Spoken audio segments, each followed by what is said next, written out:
The Iran-Iraq War, a bloody conflict that shaped the Middle East, 1980 to 1988. The Iran-Iraq War was one of the longest and deadliest conflicts of the 20th century, lasting from 1980 to 1988.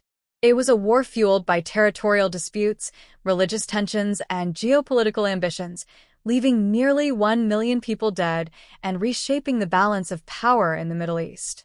What began as a border conflict escalated into a full-scale war that drew in global superpowers, saw the use of chemical weapons, and resulted in devastating destruction for both nations. This is the story of a war that changed the course of history. Chapter 1. The Road to War. The roots of the Iran-Iraq War can be traced back to long-standing territorial disputes and political rivalries. Iraq, under the rule of Saddam Hussein, sought to expand its influence in the Persian Gulf and saw Iran's 1979 Islamic Revolution as both a threat and an opportunity.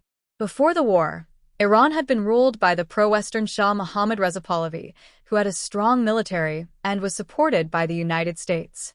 However, after the revolution, the Shah was overthrown and Ayatollah Ruhollah Khomeini established a theocratic government. This shift alarmed Saddam Hussein, who feared that Iran's revolutionary ideology would inspire Iraq's own Shiite Muslim population to rise against his Sunni-dominated regime. Adding to the tensions was the long-standing dispute over the Shatt al-Arab waterway, a crucial strategic route for oil exports. Saddam believed Iran was weak after the revolution and saw an opportunity to strike, launching a full-scale invasion on September 22, 1980. Chapter 2. The Invasion and the Stalemate, 1980 to 1982. Saddam Hussein's forces launched a massive offensive, crossing into western Iran with the goal of seizing the oil-rich province of Khuzestan. Iraqi forces initially made gains, capturing key border cities such as Khorramshahr and threatening Abadan.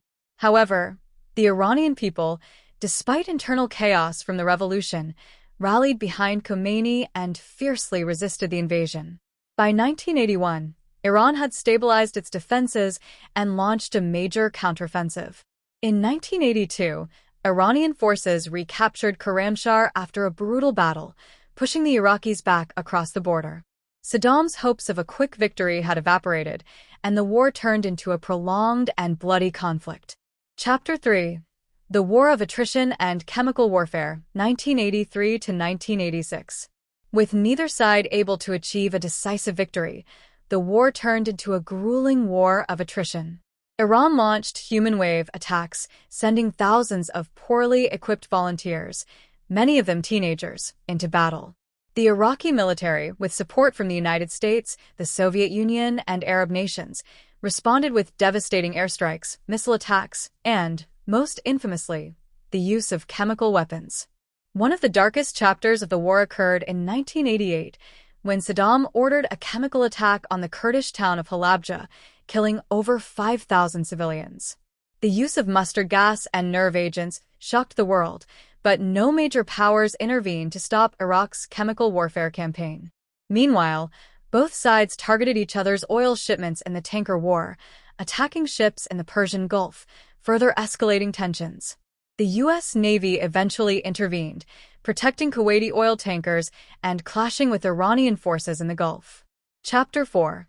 The Final Offensive and Ceasefire, 1987 to 1988. By 1987, both nations were exhausted. Iraq had regained much of its territory, while Iran, despite massive human losses, remained defiant. The international community, fearing further escalation, pressured both sides to negotiate peace.